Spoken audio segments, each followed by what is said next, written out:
everyone. I'm Zainab Selvi, and I have the great honor to be on stage with India's biggest movie star, Amir Khan. Thank you.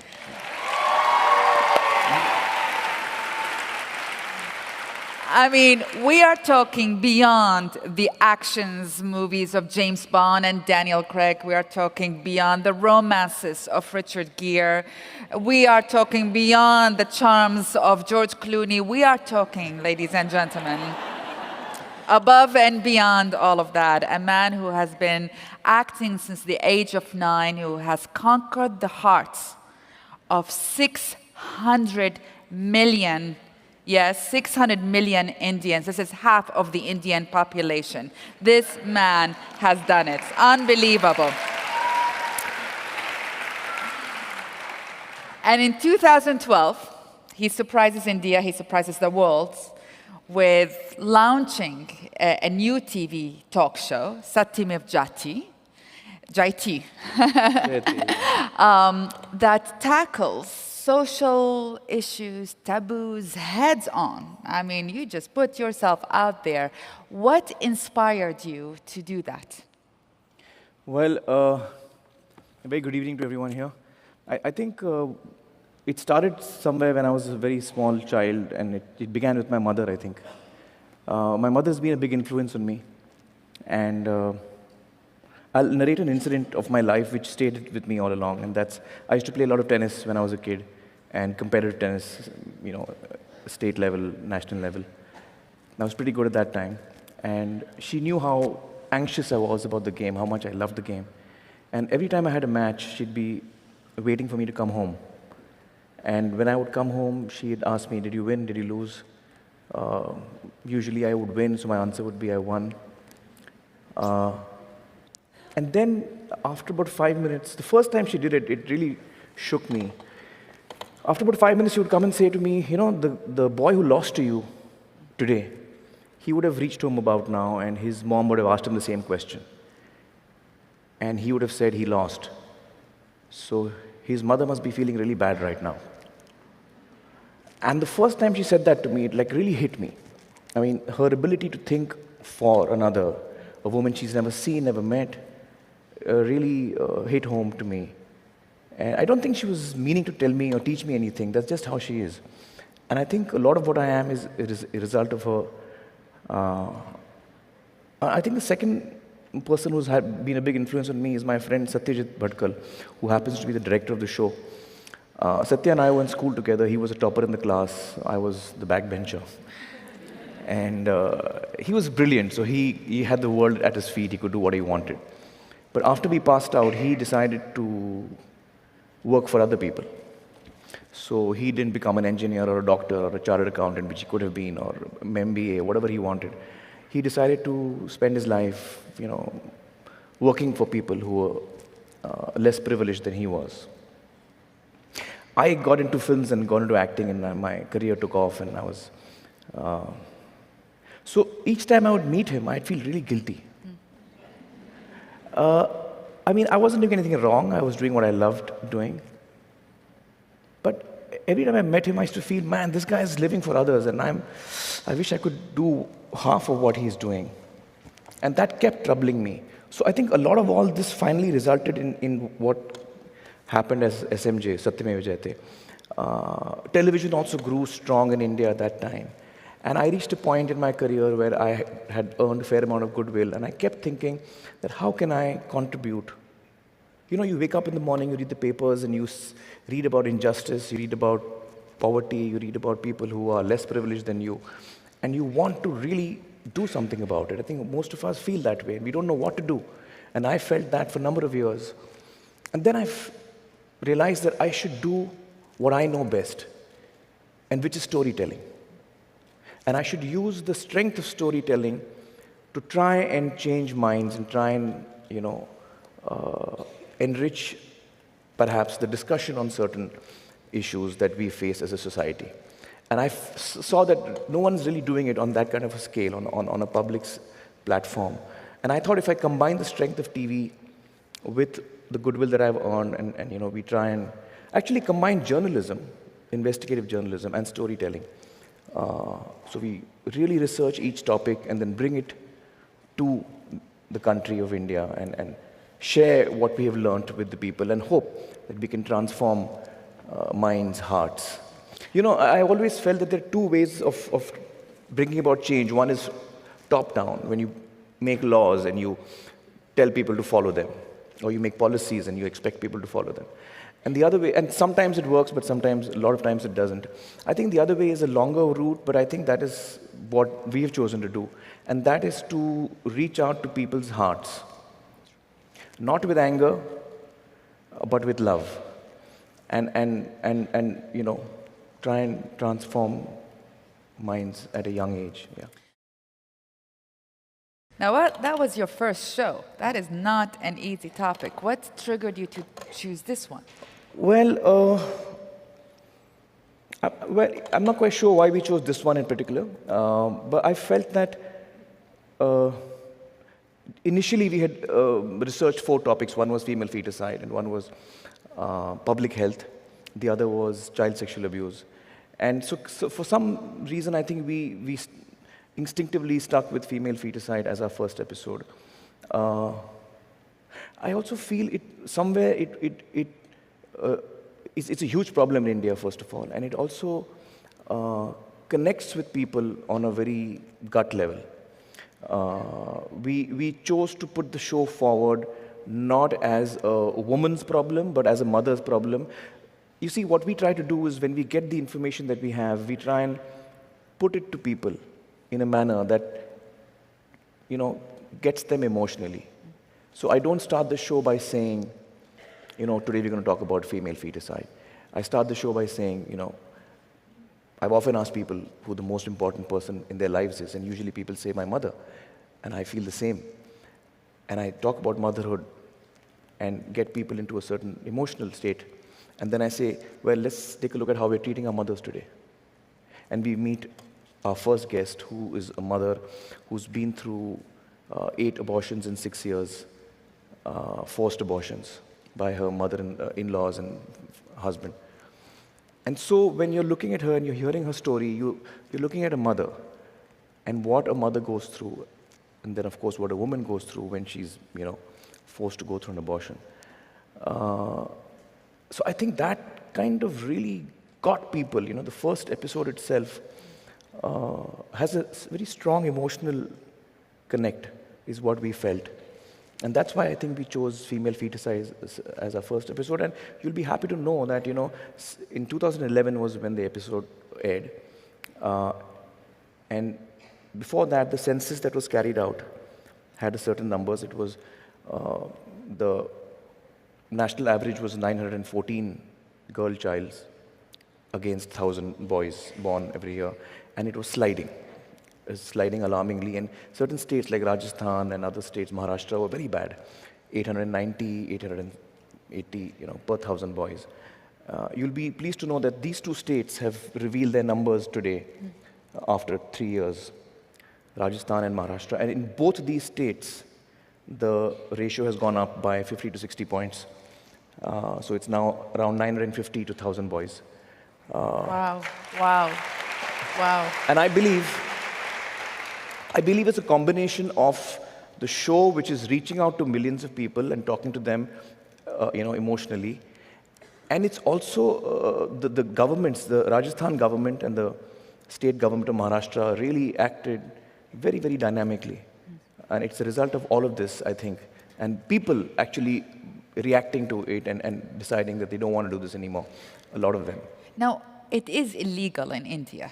Well, abortion is legal, but sex-selective abortion is illegal. And that itself is strange. I mean, in the US, I don't think there's a law in which you cannot ask your doctor what the sex of the baby is going to be. Because in the US, the doctor doesn't expect you to go and abort the child if it's a girl. So you don't need a law over here which tells you that. So in India, we have a law where you cannot ask the doctor what the sex of the child is. And the doctor is not allowed to tell you. So both the doctor and the parents could be in jail if they ask the question and that question is answered. Now this law is actually, it tells us what we are. This law is needed for us, unfortunately. Otherwise, in other societies, you don't need this as a law. Usually you celebrate. I have a girl. Yeah. There's another law we have in India where as a criminal, you can't stand for elections. You need a law for that. I mean, it's sad. What I'm saying is sad. It's like black humor, because if a criminal stands for elections anywhere in the world, he won't get a single vote. But in India, we have to have a law, because as Indians, we've in the past seen that we do end up voting for criminals. So we need to have a law which tells us you can't stand for elections if you're a criminal. So you see, these laws actually tell us also a lot about what we are. Contextualize it for people who live here in the US. I would imagine about 90 to 95% of people in India have either given dowry or taken dowry or both. So when you're communicating to the huge majority of the country and telling them that what they have been indulging in perhaps is not the best thing to do, and most probably the TV that they're watching your show on has also come in dowry. So you have to, which is why it is so important for us to communicate this with love. And we had this discussion very early on with the core team. I said, with what driving emotion are we doing this show? Are we doing this show with anger? Because then our conversation is different. And I'm not doing this with anger. I'm doing this with love, because I really feel that only with love can you actually, affect a person and bring about change. There are so many things that we need to, and we have to look inward, and I'm included in that. I'm not excluded in that. We have to look inward, at ourselves. But did it make people uncomfortable that you touched on these how did they respond? Well, by and large, the huge majority, the very positive thing I want to tell you is that the huge majority of Indians has just loved the show. And that speaks a lot for what India is today. It speaks a lot for the fact that India wants to change. India is ready for change. I mean, I would have imagined, none of us had imagined a show which is picking such heavy topics would be so popular across the country.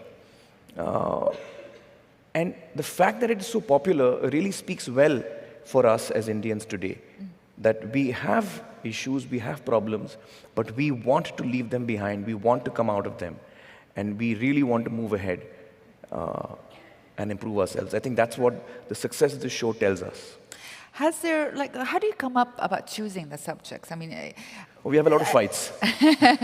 And are there subjects where you say we're not going to touch that? No, so far that's never been the case. We've picked really difficult topics as well.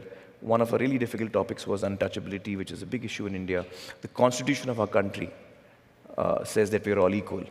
But in reality, that's not so yet. It's a journey that we have to, it's still a journey that we are on to reach there. Sure, equality is an issue in a lot of societies, I think, but in India, because of the way the caste system is, it just makes it a lot more complicated. And that's a very touchy topic as well. It's a topic that people feel very emotionally about. And 15% of India, roughly 15% of India is Dalit, which is the untouchable caste. And so therefore 85% is not Dalit.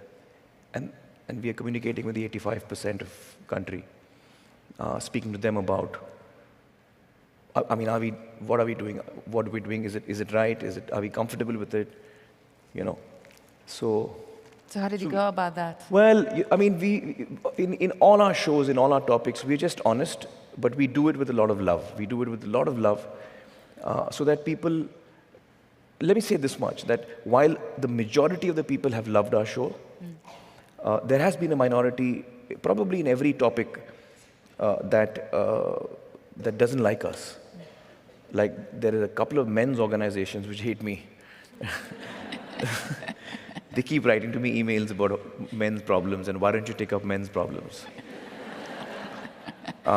So we did, in fact, in our last season, we picked up masculinity. What is it to be a male? Because we figured that unless we relook at and hopefully redefine what a man is, things are not going to change. Women have changed, women are changing, but men don't manage to change by and large. By and large, Well, we're a stubborn lot. So we thought we'd look at, what is a real man? Is a real man someone who goes and beats up people? Is a real man a person who's a protector? Is he the guy who's going to, so what's a real man? Is he? So I strongly feel that we have to, from the time that the child is born, you have to treat both children equally, whether it's a boy or a girl. And you have to allow the boy child to cry. You have to allow him to cry. Because the first thing we tell a boy when he cries, don't cry. Are you a girl? Why are you crying? So he grows up feeling that I'm not supposed to cry. And when you tell the child not to cry, you're actually removing him further and further away from his emotions. He's feeling something and you're not allowing him to feel that. So you're distancing him from his emotions. And then you're surprised why he's beating up his wife. Because the fact is that when you tell the child that it's perfectly all right to cry, it's perfectly all right to feel terrible, it's perfectly all right to feel scared. Most boys are told, hey, you can't feel scared. You're a boy. Are you scared of the dark? Come on, go on. Go to the roof alone. So boys feel scared, and we have to tell a small child of 4 that it's all right to be scared. And so that boys can grow up more sensitive. Right now, we are creating boys, or we are working towards creating boys who grow up to be insensitive. There's a portion of the show in which I'm told by another man. He says that in India, real men don't cry, and real men don't hold their wives' hands. The wife walks 2-3 feet behind. Now, you must understand, India is a large country. So when I'm saying this, don't take it literally. This is mostly in rural India, and there are a lot of extremely progressive people in India as well. So I don't want to give you all the wrong impression. But this is an issue. There are villages in India, in rural India, where this is the belief, this is how they've grown up. So on the show, I said, based on all of these definitions of what a real man is, I am completely not a real man because I hold my wife's hand all the time. I hug my children. You're not supposed to hug your children. You're not supposed to show affection to your child as a male, a true male. So I hug my children all the time. I cry all the time. I was crying just before I entered the stage. That's true. It is true. Yes. We were both crying, actually. I was listening to, what's her name? Saida? I guess yes, I was listening to her speak and I was in tears. So I cry all the time.